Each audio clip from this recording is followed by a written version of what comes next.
안녕하세요. 박형용 목사입니다. 오늘은 내가 아는 하나님에 대한 오해에 대해서 조금 생각을 좀 해보려고 합니다.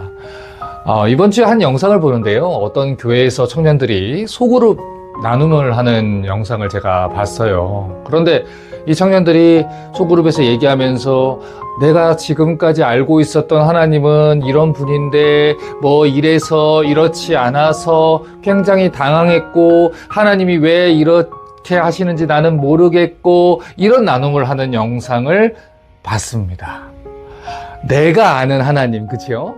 내가 알고 있고 내가 경험했고 지금까지 내가 생각했던 하나님, 이런 이미지를 얘기하는 거예요.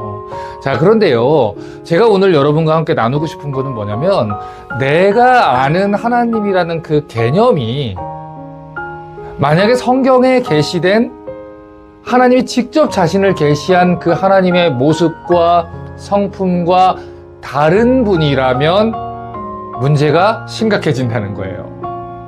제가 예전에 박사과정에서 공부를 할 때 제 담당 교수님이 수업을 하다가 이런 얘기를 했습니다. 너희들이 리서치를 할 때 이거는 연구 결과니까 받아들여야 됩니다 라고, 연구 결과이니까 라는 권위나 사람들이 50명, 100명 이렇게 많이 응답했으니까 그 사실만으로 이것을 사실이라고 추론해서는 안 된다. 그것이 권위를 가져서는 안 된다. 이런 말을 했어요.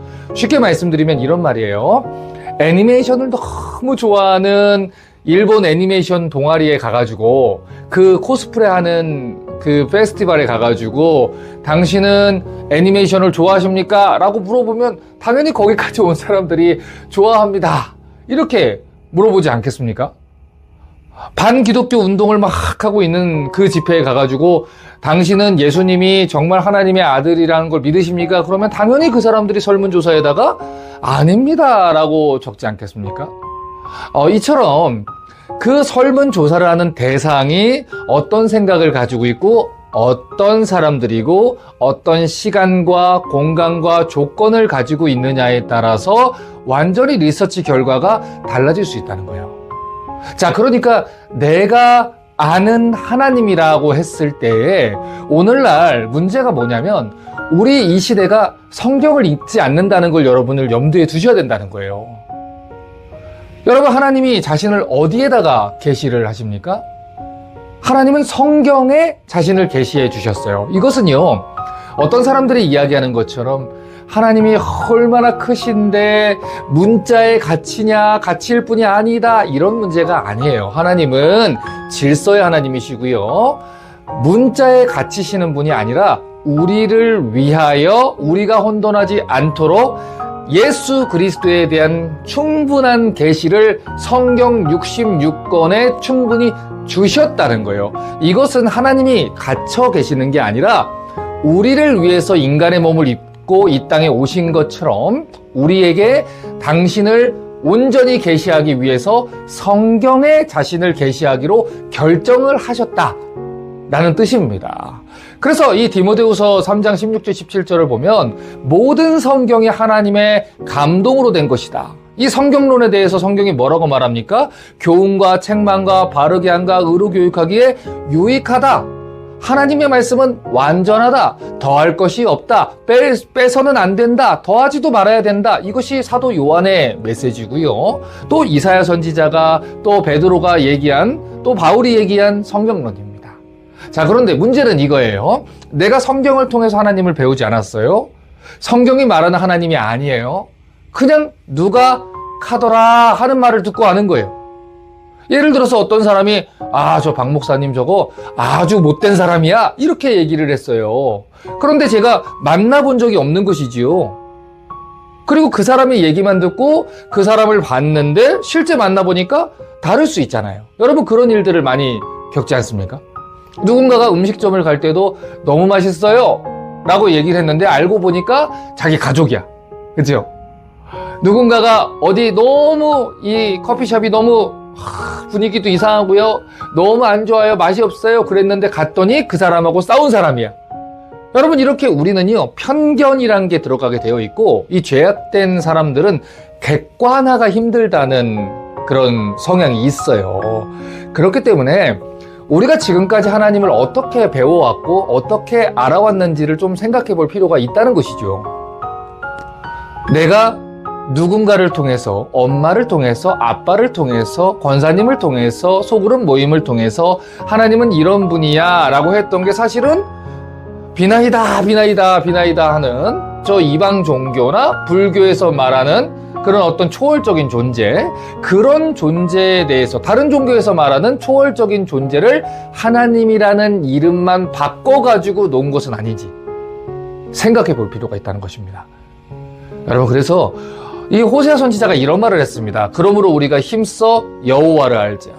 힘써 여호와를 알자. 그의 나타나심은 새벽빛같이 일정하다라고 했어요. 무슨 뜻입니까? 새벽이 되면 빛이 임하는 것처럼 여러분, 일정하게 하나님의 은혜를 구하고 하나님을 알고자 하는 자들에게 하나님은 은혜를 베푸시고 당신을 계시해 주기를 원하신다는 것이지요. 그런데 내 백성이 나를 알기를 원하지 않았고 내 백성이 나에게로 오기를 거절했기 때문에 하나님이 호세아를 통해서 뭐라고 말합니까? 내 백성이 지식이 없으므로 망하는도다, 이렇게 얘기하는 거예요.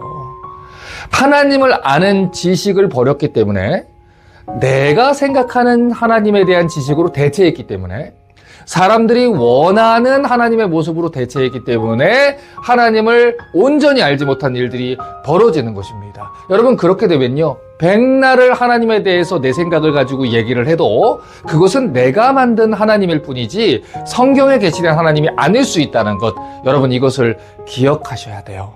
여러분, 그래서 우리가 성경으로 돌아가야 됩니다. 성경에서 하나님을 어떤 분이라고 얘기를 했느냐, 성경에서 하나님을 어떤 분이라고 계시하고 있느냐, 이 부분을 여러분이 기억하셔야 돼요. 하나님은 악이 하나도 없으시니라 라고 얘기했잖아요. 그런 것처럼 하나님이 선악과를 일부러 만들어서 우리를 악하게 괴롭히려고 만들었다라는 건 하나님에게 악이 없다라는 사실을 알고 있으면 이거는 상충되는 문제잖아요. 그러니까 그런 질문이나 오해가 풀릴 수 있다는 것이죠. 그런데 일상의 사례나 사람들의 생각을 가지고서 자꾸 오해를 하면 우리가 가진 하나님에 대한 오해가 자꾸 깊어질 수 있다는 것입니다. 더 큰 문제는 그런 사람들이 선생이 되어서 또 교사가 되어서 다른 사람들에게 성경이 아닌 자신이 알고 있는 하나님을 자꾸 얘기를 하게 되면, 그렇게 되면 이 하나님에 대한 오해는 더 깊어질 수 있다는 것을 여러분이 좀 아시면 좋겠습니다. 여러분, 이 사실을 꼭 기억하시고 성경으로 돌아가셨으면 좋겠습니다. 창세기 1장부터 또 요한계시록까지 22장까지 여러분 하나님 말씀을 배우면서 하나님을 알아가시기를 바라고요. 특별히 이 일을 위해서 우리 말씀식당에서 어른성경학교를 진행하지 않습니까? 4월 초에 4월 7일, 8일 또 창세기 어른성경학교를 서울에서 진행합니다. 여러분 용기 내서 참석하시고 성경이 말하는 하나님을 또 배울 수 있는 귀한 시간 될 수 있기를 주님의 이름으로 축복합니다.